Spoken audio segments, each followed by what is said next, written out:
नमस्कार दोस्तों, आप सभी का text book super coaching platform पे स्वागत है। आज हम बात करने वाले हैं डिटरेंस थ्योरी, जो कि एक बहुत इंपॉर्टेंट कॉन्सेप्ट है आज के करंट मॉडर्न इंटरनेशनल पर्सपेक्टिव के हिसाब से। अगर देखा जाए आज के समकालीन अंतर्राष्ट्रीय व्यवस्था में डिटरेंस थ्योरी या फिर डिटरेंस का जो है फिनोमिना बहुत इंपॉर्टेंट है।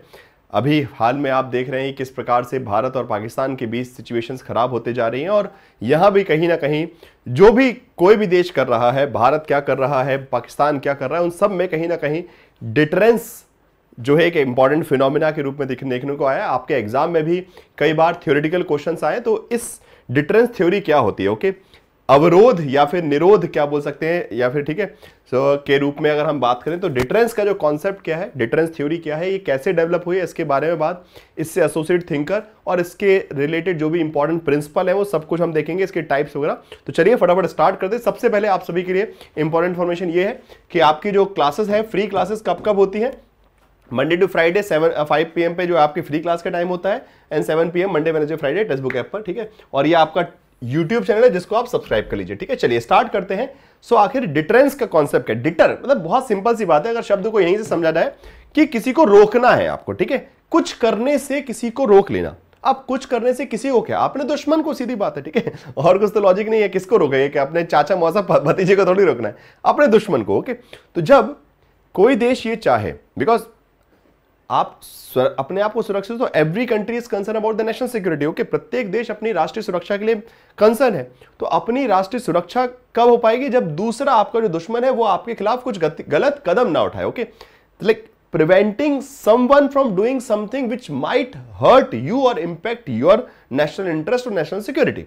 तो जो ऐसा कोई भी कदम जो कि दूसरा देश उठाए जिसके चलते आपको नुकसान हो सकता है, उसको वो कदम उठाने से रोक लेना ही डिटरेंस है। अब वो कैसे होता है, जरा इसके बारे में बात करें। सबसे पहले तो भाई इसका, जैसे कि बर्नार्ड ब्रॉडी जो कि बहुत फेमस थिंकर है, इस फील्ड से रिलेट करते हैं, इन्होंने बोला कि thus far the chief purpose of military establishment has been win war, okay. पहले के वक्त में जो भी सेना, अभी तक के वक्त की जो सेनाएं थी, वो इसलिए होती थी कि युद्ध जीतना है, ओके। हर देश अपनी मजबूत सेनाएं बनाते थे जिससे वो युद्ध जीत सके। बट अब from now its the chief purpose must be to avert them. तो पहले युद्ध जीतने के लिए सेनाओं को तैयार किया जाता था, अब सेनाएं इसलिए बनाई जाती हैं जिससे युद्ध होना। So we keep preparing, we keep mobilising, we keep advancing our army and everything, और let's say our military, so that the enemy will be alert about our preparedness and he will never dare to attack us, okay. So अब हम अपनी सेना को हमेशा तैयार इसलिए रखते हैं, इसलिए नहीं क्योंकि हमको युद्ध लड़ने जाना है, किसी देश को जीतना है, कि कोई कब्जा करना है। हम इसलिए रखते हैं कि हमारे सामने वाले को, दुश्मन को पता हो कि हाँ ये लोग तैयार हैं और इनके पास अच्छे हथियार हैं, ये अच्छे से तैयार है और ये नुकसान पहुंचा सकते हैं, इसलिए वो युद्ध करने ना आए, ओके। सो युद्ध को टालने के लिए आज के वक्त में हम सेना का उपयोग करते हैं, युद्ध करने के लिए नहीं, ठीक है। मजबूरी पड़ती तो करते हैं definitely.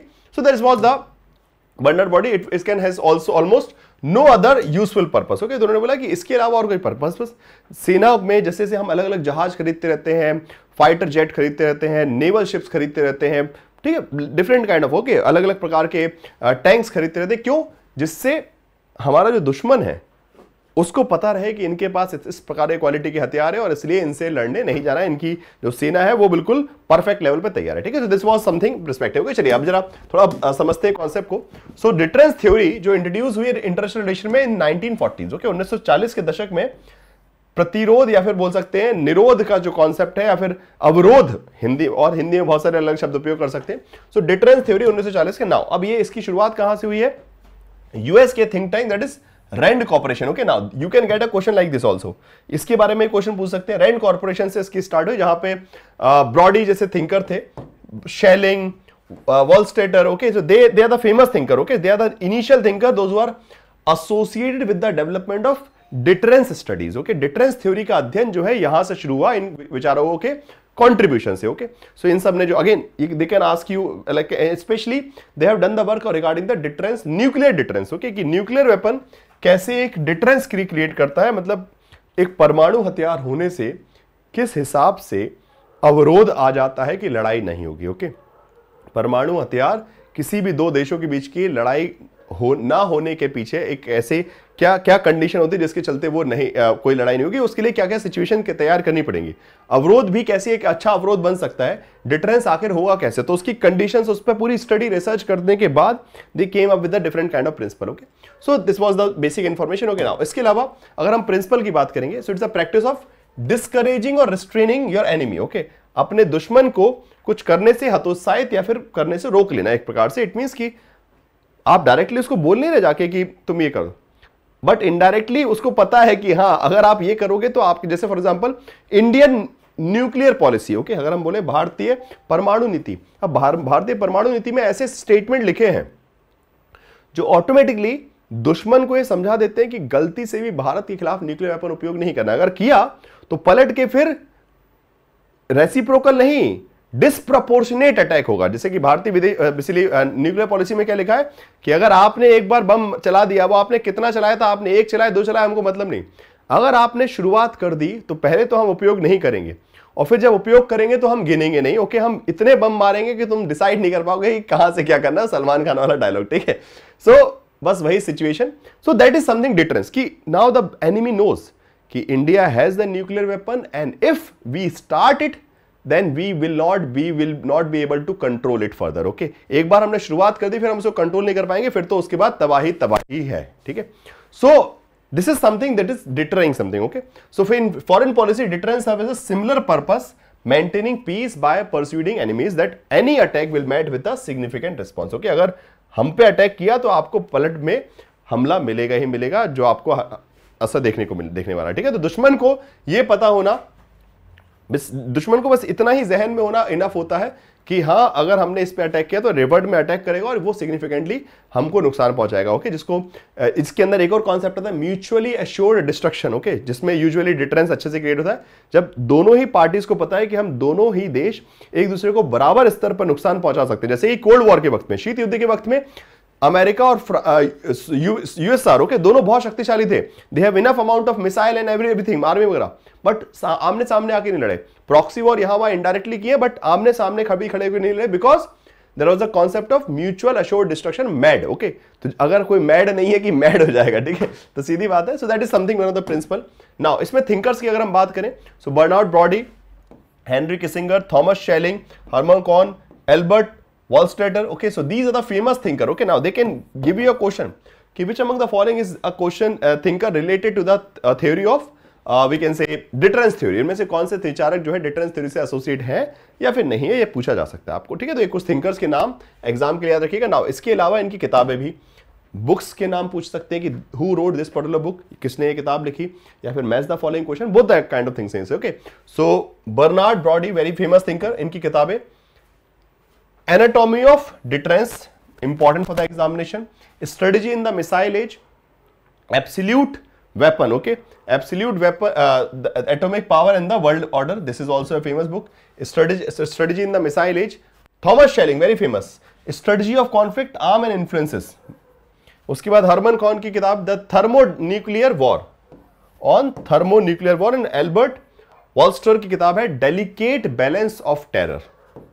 So these are the few famous books, just practice। अब आप सोचेंगे सर इतनी सारी किताबों के नाम कैसे याद करेंगे, simple, make match the following question. Okay, match the following, दो क्वेश्चन यहां से बना लीजिएगा, you will be able to remember it. Okay, और कुछ नहीं करना, बस इन किताबों को जो है मैच द फॉलोइंग फॉर्म में लिखना है, 4 थिंकर के नाम, 4 किताबों के नाम, आपस में मैच द फॉलोइंग 2 बार ऐसे प्रैक्टिस करना and it will be more than enough. Okay, उतने में याद रहेगा, ठीक है। ऐसे 2 प्रैक्टिस क्वेश्चन बना लीजिएगा, ठीक है। चलिए अब जरा आगे बढ़ते हैं कि डिटरेंस, एक सक्सेसफुल डिटरेंस क्रिएट कैसे किया जाता है। हमने बात तो कर ली कि निरोध क्या है, या फिर बोल सकते हैं अवरोध क्या है, प्रतिरोध क्या है, कि अपने दुश्मन को किसी चीज, कोई गतिविधि, आपके खिलाफ कोई गतिविधि करने से रोक लेना ही डिटरेंस है। अब वो डिटरेंस आखिर क्रिएट कैसे होगा, उसके क्या, तो उसके 3 कंडीशन है, communication, credibility and capacity. Okay, now 3 चीजें बहुत इंपॉर्टेंट है, these are the 3 C's। Okay, 3 C's, this can also be a question कि which among the following are the 3 C's of deterrence. Okay, या फिर which among the following are compulsory for the deterrence. Okay, so सबसे पहले communication, कि you need to properly communicate to the world it me और to the your enemies. अपने दुश्मनों को बिल्कुल क्लियर जानकारी देनी पड़ेगी कि ये है हमारे पास है। नाउ जैसे for example India officially release nuclear policy to the world. Okay, पूरी दुनिया को बताया भारत ने कि ये हमारी परमाणु नीति है, हमारे पास हथियार है और हम इसको कब उपयोग करेंगे इसकी पूरी डिटेल ये पढ़ लो। अब इसके बाद तुमने अगर परमाणु बम हमारे ऊपर चलाया तो उसके बाद जो होगा वो तुमको कागज में लिखा दिखाया, फिर आपकी गलती कि आपने कुछ सोचा क्या नहीं, फिर आप दुनिया में ये मत बोलना कि भारत ने ये गलत किया सही किया, हम तो फिर कुछ भी कर सकते हैं, उसमें सब कुछ लिखा हुआ, ठीक है।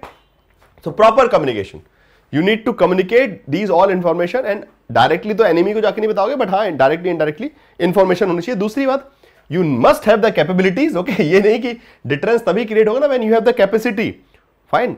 आपके पास ऐसे जैसे कि for example nuclear capacity, having a nuclear capacity, परमाणु हथियार हो गया, तो परमाणु हथियार है, यस। अब परमाणु हथियार होने से सीधी बात है दूसरा देश सोचेगा यार इस पे अटैक करेंगे तो कल के दिन परमाणु हथियार पलट के हमारे ऊपर भी आएगा, okay. So if someone is planning to attack India by a nuclear weapon, then obviously India is going to respond back by a nuclear weapon. So capability है, yes, we have the capacity. अब आप बोले नहीं हमारे पास परमाणु हथियार नहीं, हमारे पास कोई बड़ी मिसाइल नहीं है, but we have a deterrence, नहीं। व्हेन यू डोंट, जैसे for example right now as you are seeing this war between a kind of war situation between India Pakistan, तो उसमें आप देख रहे हैं कि because India has a nuclear this air defence system, Bharat के पास एक एयर डिफेंस सिस्टम है, उसके चलते वो जो मिसाइलें हैं वो यहां नहीं आ पा रही। So that is capability, that is the capacity that we have acquired कि ठीक है हम बाहर पे जाके अटैक मारेंगे, बट तुम जब अटैक करने आओगे तो तुम्हारे अंदर नहीं आ पाएंगे मिसाइल, बिकॉज हमने एक एयर डिफेंस सिस्टम बना रखा है हमारा, ठीक है। सो कोई भी बाहर से मिसाइल आ रही होगी उसको मार के गिरा देंगे। So like there is a air defence system, okay. Now अब बात आती है क्रेडिबिलिटी की। This is also very crucial कि you have the capacity, but is it credible कि yes you can use it when the time comes, जब आवश्यकता पड़ेगी, will you be able to use it, okay. सवाल आता है कि क्या आप उसको आवश्यकता पड़ने पर उपयोग कर पाओगे, क्या वो उस लायक तैयार रहेगा, क्या ऐसा तो नहीं कि आपका दुश्मन आपकी उस कैपेबिलिटी को ही खत्म कर दे। मान लीजिए पाकिस्तान उठा के भारत के S-400 डिफेंस सिस्टम को ही खत्म कर दे और फिर हम बोले कि नहीं अब तो फिर नहीं, तो in the time of need वो क्या उपयोग करने की स्थिति में रहेगा कि नहीं रहेगा, वो जो भी आपके हथियार है या फिर what ever is the potential you have, is it sure 100% sure it is going, because that surety will create further deterrence to the enemy, okay। वो जो surety होना ही कि हाँ ये पक्का उपयोग में आएगा और इसको उपयोग कर सकते हैं, वही जो है आपके दुश्मन को थोड़ा थोड़ा डराएगा कि अरे यार मैटर तो है, हम जितनी भी प्लानिंग कर ले, बट जैसे for example with the case of India we have a nuclear triad. अब ये क्रेडिबिलिटी कैसे बनती है इसके बारे में बात करेंगे कि एनी हाउ, बिकॉज हर जो मतलब जो स्टडीज होते हैं सोचते हैं कि यार ऐसा करें कि हम ऐसे अटैक करें कि पहली बार में इनकी सारी शक्तियां खत्म कर देंगे, तो फिर ये रिटर्न रिप्लाई बैक हम वो कर ही नहीं पाएंगे, बिकॉज इंडिया की पॉलिसी क्लियर है कि नो फर्स्ट यूज, हम खुद पहले ही उपयोग नहीं करें, कोई अगर करता है तो फिर हम रिस्पॉन्स अपने हिसाब से कर सकते हो। बट समवन माइट थिंक कि अच्छा इंडिया तो यूज नहीं करने वाला, let's hit India by nuclear weapon and like and let's stop all the nuclear पहले से what we can say power of the India, okay. So कि कोई किसी के दिमाग में आए, जैसे पाकिस्तान के जो कुछ लीडर्स वगैरह उनके दिमाग थोड़ा कम चलता है, तो उनके दिमाग में आए कि ऐसा करते हैं कि एक बार में भारत के पे अटैक करते हैं और सारी न्यूक्लियर फैसिलिटीज और खत्म कर देंगे, तो भारत हिट बैक नहीं कर पाएगा, ये सोच सकता है कोई। But you need to assure them कि नो नो नो नो, तुम कुछ भी कर लो, गारंटीड है कि पलट के पढ़ना ही पढ़ना है। मतलब there 100% credible second strike capacity जिसको बोलते हैं, कि ये गारंटीड है कि आप कैसा भी अटैक हमारे ऊपर कर देंगे, but in response you will get the response and retaliation 100%, बिना किसी शंका के। ये सोच के भी गलती से मत बैठना कि आपको रिटेलिएशन नहीं मिलेगा, रिटेलिएशन मिलेगा ही मिलेगा और तगड़ा मिलेगा, ठीक है। That is credibility. अब इसके लिए आता है आपका कॉन्सेप्ट न्यूक्लियर ट्रायड का, जैसे कि इंडिया ने एक्वायर किया है कि we can use nuclear missile from sea, air as well as land, anywhere, okay. So एक बार में आप तीनों जगह खत्म नहीं कर सकते, ओके। कहीं ना कहीं कोई पनडुब्बी समुद्र में घूम रहे होगी जिसके पास न्यूक्लियर वेपन होगा। फॉर एग्जांपल पाकिस्तान सोचे कि चलो ठीक है हम ऐसा अटैक करते हैं कि इंडिया की जहां पे न्यूक्लियर फैसिलिटी है उसको खत्म कर देंगे, एयर बेस को खत्म कर देंगे, बट कोई ना कोई, ओके, कहीं ना कहीं से कोई पनडुब्बी नीचे डूब रही होगी, सॉरी घूम रही होगी, वहां से न्यूक्लियर मिसाइल चलेगी और पाकिस्तान का टाटा टाटा फिश वाला हो जाएगा, काम खुल जाएगा, ठीक है। सो देन इट मीन्स कि simply you need to have that kind of technology कि at any case whatever the your enemy will try, they know कि they are going to get the hit back, okay, उनको नुकसान वापस होने वाला है, तो उसके लिए तैयार रहे वो, ठीक है। So that is nuclear triad, जिसको हम बेसिकली बोलते हैं कि आपके पास तीनों ही जगह पे, ओके, हवा, पानी और जमीन के अंदर से भी न्यूक्लियर पावर चलाने की ताकत होगी। नाउ अब अच्छा डिटरेंस में एक और कॉन्सेप्ट आता है जिसको हम बोलते हैं टाइप्स ऑफ डिटरेंस, ओके। अब डिटरेंस तो ये एक हो गया कि डिटरेंस का सीधा मतलब क्या है कि किसी अपने दुश्मन को कुछ करने से रोक लेना, आपके खिलाफ कोई भी गतिविधि अगर वो करना चाहता है तो उसको रोक लेना। नाउ अब इसके करने के और तरीके, एक होता है एक्टिव और एक एक्सटेंडेड डिटरेंस, और दूसरा था पैसिव रेजिस्टेंस। ओके, नाउ अब ये एक्टिव डिटरेंस क्या है? ओके, एक तो होता है एक्सटेंडेड डिटरेंस कि आप आपने हथियार बनाया और आप दूसरे को भी सपोर्ट दे रहे हो कि अच्छा ये फलानी कंट्री, जैसे फॉर एग्जांपल यूएस देता है। Okay, so US has provided extended deterrence to Japan and South Korea. Japan और साउथ कोरिया को भारत ने एक एक्सटेंडेड डिटरेंस दे रखा है कि, सॉरी भारत ने नहीं, माय मिस्टेक, यूएस ने देख रखा है, अमेरिका ने, कि आप लोगों को न्यूक्लियर वेपन बनाने की आवश्यकता नहीं है। कोई दूसरा देश अगर आप पे अटैक करता है तो समझ लीजिए कि वो यूएस पे अटैक कर रहा है और यूएस आपको बचाएगा। ओके, सो जापान और साउथ कोरिया को यूएस ने प्रॉमिस कर रखा है कि we have a nuclear weapon, आपको बनाने की आवश्यकता नहीं है, आपके ऊपर कभी भी कोई संकट आएगा तो we are there, we will protect you. Okay, America जो है प्रोटेक्ट करेगा, दैट इज एक्सटेंडेड डिटरेंस। या फिर इसमें दूसरा है एक्टिव डिटरेंस, जहां पे you are actively pushing someone कि stop doing this particular activity otherwise you will be getting retaliated. Okay, जहां पे आप खुद से किसी को धमकी दे रहे हो कि ये गलती से ही मत कर देना। जैसे फॉर एग्जांपल कई बार अमेरिका ईरान को धमकी देता है, या फिर अमेरिका आपके कि तुम न्यूक्लियर वेपन बना मत लेना, नहीं तो बहुत बुरा होगा, ठीक है, बहुत बुरा होगा, हम बहुत मारेंगे पीटेंगे, ठीक है, बहुत हथियार चलाएंगे। या फिर नॉर्थ कोरिया को बोलते हैं कि न्यूक्लियर मिसाइल टेस्ट करना बंद कर दो, नहीं तो हम जो है आपको बहुत अटैक करेंगे। इस प्रकार से मतलब that is the way of कि where you are actively using that deterrence. Okay, you are actively using is to threat someone. Okay, किसी को डराने के लिए, धमकाने के लिए आप एक्टिवली उसका उपयोग कर रहे हैं, तो एक तो एक्टिव हो गया। और डिटरेंस, एक्सटेंडेड डिटरेंस मतलब आप अपने पास जो आपने हथियार अपनी सुरक्षा के लिए बनाया था कि कोई दूसरा देश आपके ऊपर अटैक ना करे, अब आप उसको दूसरों की सुरक्षा के लिए भी उपयोग कर रहे हैं। You are extending, yes we have a nuclear weapon and these are our my friend. Okay, आप बोल रहे हैं कि मेरे पास न्यूक्लियर हथियार है और ये मेरे दोस्त है, मेरे को ही मत छूना और मेरे दोस्तों को ही मत छूना, ठीक है, that is extended deterrence. Okay, now passive deterrence is not something where you are actively saying something but indirectly you have already, आप उसको बार बार चिल्ला के नहीं बता रहे कि हम न्यूक्लियर वेपन चला देंगे, न्यूक्लियर वेपन चला देंगे, आप बस इतना कि हाँ वी हैव अ क्रेडिबिलिटी, तुम चला के देखो, फिर बाद में पता चलेगा, जो होगा, ठीक है। So that is a kind of passive deterrence situation. कि नाउ अब इसको थोड़ा समझ लेते हैं। Active deterrence involve explicit threat and clear signalling. Okay, इसमें बिल्कुल आप खुलेआम धमकी देते हैं, ठीक है। Involve military readiness, demonstration of strength, verbal warning, ठीक है, बोल के देना कि बटन दबा दो। जैसे कि एक टाइम नहीं आता आपको कि वो क्या नाम है अपना, पिछली बार जब डोनाल्ड ट्रंप प्रेसिडेंट बने थे और वो जो है यहाँ पे एक तरफ से वो जो अपना नॉर्थ कोरिया का जो मुटका है किम जुन, वो आपस में लड़ लिए थे, ट्विटर पे वॉर शुरू हो गए उनके कि मेरे पास बड़ा बटन है, मेरे पास बड़ा बटन है, ठीक है, ये बटन खेल रहे कि मेरे टेबल के ऊपर मिसाइल लगी हुई है, मैं बटन दबा दूंगा, ठीक है। So it's kind of a fear was created. So active deterrence, so जहां पे सक्रिय प्रतिरोध और शत्रु को रोकने के लिए स्पष्ट धमकी देना, ठीक है, दैट इज सक्रिय प्रतिरोध। Okay, active deterrence. उसके बाद इसमें एग्जांपल जैसे US publicly warning North Korea of military consequence if continue the missile test. अगर नॉर्थ कोरिया ने मिसाइल टेस्ट कंटिन्यू रखे तो आपको जो है खतरा मिलेगा, आपको बेसिकली एक प्रकार से धमकी दे दी गई, ठीक है, एक प्रकार यूएस ने पब्लिकली, तो वो एक this was one of the example. या फिर पैसिव की अगर हम बात करें, relies on implicit presence of the capability, बस आपकी क्षमता है, okay, and credibility. Okay, you have the credible capability to attack retaliation, that's all, that is passive. जैसे इंडिया के पास है, ओके, इंडिया किसी को धमकाता नहीं, कह रहे मैं न्यूक्लियर वेपन चला दूंगा, इंडिया बोलता है ठीक है तुम कर लो जो करना हो, बाद में फिर हम बताते हैं क्या होगा बेटा आपके साथ में, ठीक है। So that was a passive sense of deterrence. Okay, based on maintaining a credible defence, एक अपनी credible system, retaliation capacity and silent, constant and long term in nature, act as a background condition with discourages aggression. Okay, so ये बस ये कि हमको अपनी क्षमता पता है, बट हम रोज जो चिल्ला के नहीं बोलेंगे कि हमारे पास न्यूक्लियर हथियार है, हमारे पास न्यूक्लियर हथियार। ओके, ये आपने देखा कि प्राइम मिनिस्टर या फिर जो है लाइक से आपके फॉरेन मिनिस्टर जाके कहीं चिल्ला रहे हैं कि हमारे पास न्यूक्लियर हथियार है, हम ये कर दे, नहीं, पता है हमारे पास है। ओके, दुश्मन को भी पता है हमारे पास है, पर उसको रोज उसके लिए उसका उपयोग करके डराना धमकाना क्या, ठीक है, फाइन। सो निष्क्रिय प्रतिरोध, okay, passive resistance. So again now this can be a question asked in the examination कि what kind of resistance is available within India. India active resistance use करता है कि passive?